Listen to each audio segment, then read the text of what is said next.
بسم اللہ الرحمن الرحیم۔ محترم ناظرین، السلام علیکم۔ حضرت خدیجۃ الکبریٰ رضی اللہ تعالی عنہا سیرت و کردار، عزت و احترام اور مقام و مرتبہ کے لحاظ سے قریش کی بہترین خواتین میں شمار ہوتی تھیں۔ آپ بے حد مالدار، پاک باز اور خوبصورت تھیں۔ دور جاہلیت میں آپ کو طاہرہ کا لقب دیا گیا تھا اور سیدۃ القریش کہا جاتا تھا۔ آپ رسول اکرم صلی اللہ علیہ وآلہ وسلم پر ایمان لانے والی پہلی خاتون تھیں۔ رسول اللہ صلی اللہ علیہ وآلہ وسلم نے جن 4 خواتین کو جنت کی بہترین خواتین قرار دیا، آپ ان میں سے ایک ہیں۔ روایت کے مطابق جب پیغمبر اسلام معراج پر تشریف لے گئے تو واپسی پر جبرائیل علیہ السلام نے عرض کیا کہ خدا کی جانب سے اور میری طرف سے خدیجہ کو سلام کہیے گا۔ متعدد روایات میں ہے کہ جب جبرائیل علیہ السلام نازل ہوتے تو حضرت خدیجہ کو سلام بھجواتے۔ حضرت عائشہ رضی اللہ تعالی عنہا فرماتی ہیں کہ جب ہم چاہتے کہ حضرت ہم سے خوش ہوں تو ہم خدیجہ کا تذکرہ نیکی کے ساتھ یعنی اچھے الفاظ میں کیا کرتیں۔ حضرت خدیجہ کار رسالت میں حضرت صلی اللہ علیہ وآلہ وسلم کی قابل وزیر اور مددگار تھیں۔ جب لوگوں نے آپ کو تنہا چھوڑ دیا تو وہی آپ کی مونس و غمخوار تھیں، اور جب اہل مکہ آپ کو آزار و تکالیف پہنچا رہے تھے تو وہی آپ کی مدد اور تسلی و تشفی کرتی تھیں، اور اپنے حسن اخلاق سے آپ کو دلاسا و تسکین دیتی تھیں۔ صاحب کتاب انوار نے روایت کی ہے کہ ایک روز حضرت خدیجہ اپنے بالا خانہ پر چند عورتوں اور کنیزوں کے ساتھ بیٹھی ہوئی تھیں۔ یہودیوں کا ایک عالم بھی وہاں موجود تھا۔ اچانک جناب رسول اکرم صلی اللہ علیہ وآلہ وسلم وہاں سے گزرے۔ اس عالم نے کہا کہ ابھی ایک جوان یہاں سے گزرا ہے، کیا یہ ممکن ہے کہ تم اسے یہاں بلاؤ؟ جناب خدیجہ نے اپنی ایک کنیز کو حضرت کے پیچھے روانہ کیا۔ آپ تشریف لائے تو یہودی عالم کی نگاہ مہر نبوت پر پڑی اور وہ بولا کہ میں موسیٰ علیہ السلام کی قسم کھا کر کہتا ہوں کہ یہی پیغمبر آخر الزماں ہیں۔ آپ کے تشریف لے جانے کے بعد حضرت خدیجہ نے اس یہودی عالم سے پوچھا کہ تم نے کیسے جانا کہ یہ پیغمبر ہیں؟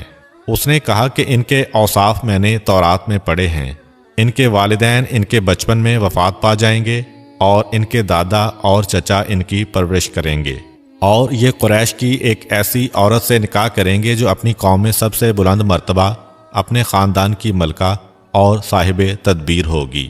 پھر اس نے اپنے ہاتھ سے حضرت خدیجہ کی طرف اشارہ کر کے کہا، اے خدیجہ، میری بات یاد رکھنا اور کوشش کرنا کہ ان سے تمہارا رشتہ ازدواج قائم ہو جائے، کیونکہ ان کا ساتھ دنیا اور آخرت میں سعادت ہے۔ پھر اس نے چند اشعار پڑھے جو حضرت اور حضرت خدیجہ کے عقد پر مشتمل تھے۔ حضرت خدیجہ کے ایک چچا جن کا نام ورقہ بن نوفل تھا، اپنے دین کے بہت بڑے عالم اور آسمانی کتابوں کے قاری تھے۔ انہوں نے ان کتابوں میں حضرت کی صفات میں یہ بھی پڑھا تھا کہ آپ قریش کی اس عورت سے نکاح کریں گے جو اپنی قوم میں بزرگ و بلند مرتبہ ہوگی، آپ کے لیے اپنی دولت خرچ کرے گی اور تمام امور میں آپ کی معاون و مددگار ہوگی۔ ورقہ بن نوفل کو معلوم تھا کہ وہ دولت مند اور بلند کردار عورت حضرت خدیجہ ہی ہو سکتی ہیں، جن کے ہر شہر و آبادی میں غلام اور مویشی تھے۔ بعض مورخین نے لکھا ہے کہ ان کے 80,000 اونٹ تھے جو مختلف مقامات پر تھے، اور ہر ملک و شہر مثلا مصر، شام اور حبشہ وغیرہ میں ان کے ملازم و منیب تجارت کیا کرتے تھے۔ ورقہ بن نوفل حضرت خدیجہ رضی اللہ تعالی عنہا سے اکثر کہا کرتے تھے کہ تم ایسے شخص کی زوجہ بننے والی ہو جو تمام اہل زمین و آسمان میں افضل و بہتر ہوگا۔ حضور صلی اللہ علیہ وآلہ وسلم کی محبت حضرت خدیجہ کے دل میں مستحکم ہو گئی تھی، مگر آپ اسے ہمیشہ پوشیدہ رکھتی تھیں۔ روایت میں ہے کہ ایک دفعہ حضرت ابو طالب نے حضور اکرم صلی اللہ علیہ وآلہ وسلم سے کہا کہ قوم قریش کا ایک قافلہ تجارت کی غرض سے شام کو جانے والا ہے۔ خدیجہ بنت خویلد قریش کے بہت سے آدمی تجارت کے لیے بھیجتی رہتی ہیں، اگر آپ ان کا مال لے جانے پر آمادگی ظاہر کریں اور ان سے اس سلسلہ میں بات کریں تو وہ اس پر فوراً تیار ہو جائیں گی۔ دوسری طرف حضرت خدیجہ کو کسی طرح حضرت ابو طالب اور حضرت کی گفتگو کا علم ہو گیا، چنانچہ انہوں نے خود ہی پیشکش کر دی اور کہا کہ میں آپ کو دوسروں کی نسبت دگنا مال پیش کروں گی۔ تو حضرت ابو طالب بولے، یہ رزق اور مال تو محض اللہ تعالیٰ کے فضل و کرم سے ہی آپ کے حصہ میں آیا ہے۔ ابن واضح یعقوبی تاریخ یعقوبی میں لکھتے ہیں، لوگ کہتے ہیں کہ حضرت خدیجہ نے آپ صلی اللہ علیہ وآلہ وسلم کو اجیر کیا۔ ایسا ہرگز نہیں ہے، آپ کبھی کسی کے اجیر نہیں ہوئے، اور آن حضرت کا سفر شام حضرت خدیجہ کے کارندے کے طور پر نہیں بلکہ نفع و نقصان میں شراکت کے عنوان سے تھا۔ چنانچہ پیغمبر اسلام حضرت خدیجہ کے غلام میسرہ کے ساتھ سفر شام کے لیے نکلے۔ شام کی طرف یہ آپ کا دوسرا سفر تھا اور اس وقت آپ کی عمر 25 سال تھی۔ پہلا سفر آپ نے بچپن میں اپنے چچا حضرت ابو طالب کے ساتھ کیا تھا۔ روایت میں ہے کہ آپ کا قافلہ جب بصرہ پہنچا تو آپ نے ایک درخت کے نیچے قیام فرمایا۔ نستورہ نامی راہب نے یہ دیکھا تو کہا کہ اس درخت کے نیچے آج تک سوائے نبی کے اور کوئی نہیں ٹھہرا۔ پھر آپ کی مبارک آنکھوں کی زیارت کر کے میسرہ سے پوچھا کہ آپ کی آنکھوں میں جو باریک سرخ داریاں ہیں وہ وقتی ہیں یا ہمیشہ یوں ہی رہتی ہیں؟ اس نے کہا کہ ہمیشہ یوں ہی رہتی ہیں۔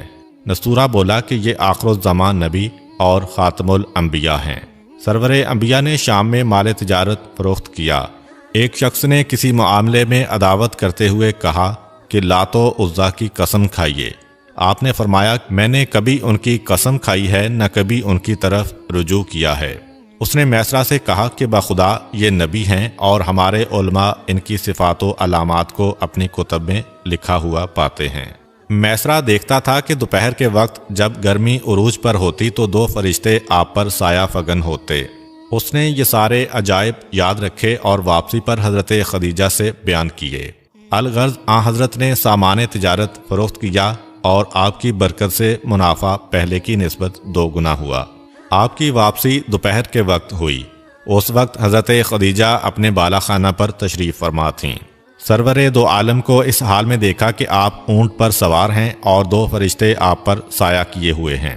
انہوں نے یہ منظر گھر میں موجود دوسری عورتوں کو بھی دکھلایا تو سب حیران رہ گئیں۔ پیغمبر اسلام ان کے پاس پہنچے اور سفر میں حاصل ہونے والے نفع کی تفصیلات بیان فرمائیں تو وہ بہت خوش ہوئیں۔ میسرہ نے سفر کے تمام واقعات و معجزات اور نستورہ راہب کا بیان گوش گزار کیا۔ حضرت خدیجہ بڑی زیرک و دانا خاتون تھیں۔ دل میں آپ کے ساتھ عقد کا پختہ ارادہ کر لیا اور اس ارادہ کی تکمیل کو سعادت دارین سمجھ لیا۔ اس وقت بہت سے لوگ حضرت خدیجہ کے ساتھ نکاح کے آرزومند تھے اور اس سلسلہ میں ہر ممکن کوشش کر رہے تھے، کیونکہ آپ اوصاف حمیدہ کی حامل اور اعلیٰ حسب و نسب کی مالک تھیں اور دولت مندی میں بھی سب پر فوقیت رکھتی تھیں، مگر آپ نے کسی کی طرف بالکل توجہ نہ فرمائی۔ قریش کے جن سرداروں نے آپ کو شادی کے پیغام بھجوائے ان میں سلت بن ابی یحاب، ابو جہل، ابو سفیان اور عقبہ بن ابی معیط وغیرہ شامل تھے۔ حضرت خدیجہ نے آپ صلی اللہ علیہ وآلہ وسلم کے اخلاق و کردار سے متاثر ہو کر آپ کو اپنی ایک کنیز نفیسہ بنت منیہ کے ہاتھ شادی کا پیغام بھجوایا۔ نفیسہ کہتی ہیں کہ جب میں حضور صلی اللہ علیہ وآلہ وسلم کی خدمت میں شادی کا پیغام لے کر حاضر ہوئی تو آپ نے قبول فرمایا۔ نفیسہ نے واپس جا کر حضرت خدیجہ کو سرکار دو عالم کی رضامندی کا مجدہ سنایا تو انہوں نے ایک شخص کے ذریعے آپ کو پیغام بھیجا کہ فلاں وقت اپنے خاندان کے اکابرین کے ساتھ میرے غریب خانہ پر نکاح کے لیے تشریف لائیے، اور ایک آدمی اپنے چچا عمرو بن اسد کی طرف روانہ کیا کہ نکاح کے ولی بن کر عقد کریں۔ پس وہ بھی پہنچے اور سرور انبیاء بھی اپنے چچاؤں کے ساتھ تشریف لائے۔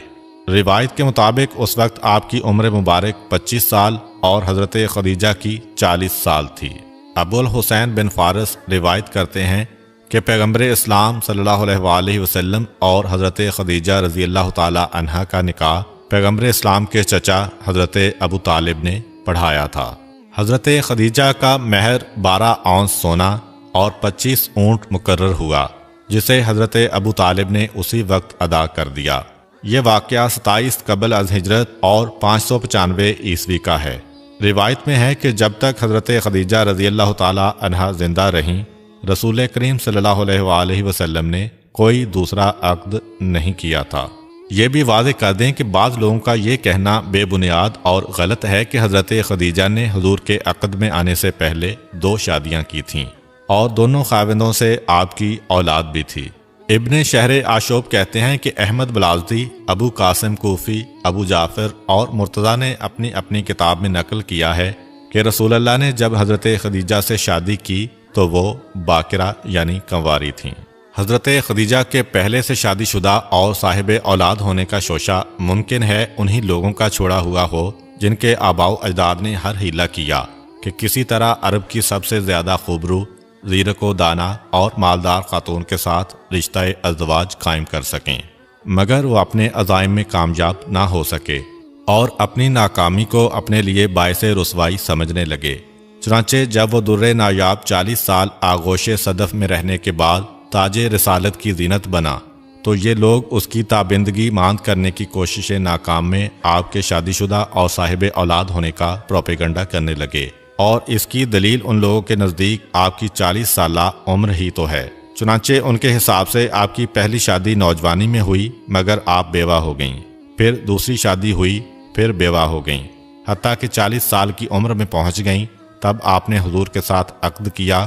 اور عرب میں چونکہ کم عمری میں ہی لڑکیوں کی شادی کر دی جاتی تھی، اس لیے یہ کیسے ممکن ہے کہ قریش کی سب سے زیادہ حسین و دانا اور مالدار عورت 40 سال تک غیر شادی شدہ رہے؟ اگر ہم اس دلیل پر غور کریں تو یہ دلیل انہی لوگوں کے خلاف جاتی نظر آتی ہے جو اسے اپنے موقف کے حق میں استعمال کرتے ہیں، یعنی حضرت خدیجہ جیسی حسین و جمیل، اوصاف حمیدہ کی حامل، اعلیٰ حسب و نسب کی مالک اور فہم و ادراک سے مالا مال ایک دولت مند خاتون کا کئی لوگوں کے رشتوں کو ٹکراتے ہوئے 40 سال تک غیر شادی شدہ رہنا ہی یہ ثابت کرتا ہے کہ ان جیسی عظیم المرتبت خاتون کو اپنے سے بڑھ کر کوئی عظیم ترین شخصیت نظر آتی تو وہ شادی پر آمادہ ہوتیں، پس 40 سال تک کوئی ایسی ہستی ملی نہ ہی شادی کی۔ امید کرتا ہوں کہ آپ کو آج کی ویڈیو اچھی لگی ہوگی۔ اگر آپ کو ہماری ویڈیو اچھی لگی ہے تو ویڈیو کو لائک کریں اور مزید اس طرح کی ویڈیوز دیکھنے کے لیے ہمارا چینل سبسکرائب کر لیں۔ ملتے ہیں نیکسٹ ویڈیو میں، اجازت دیجیے۔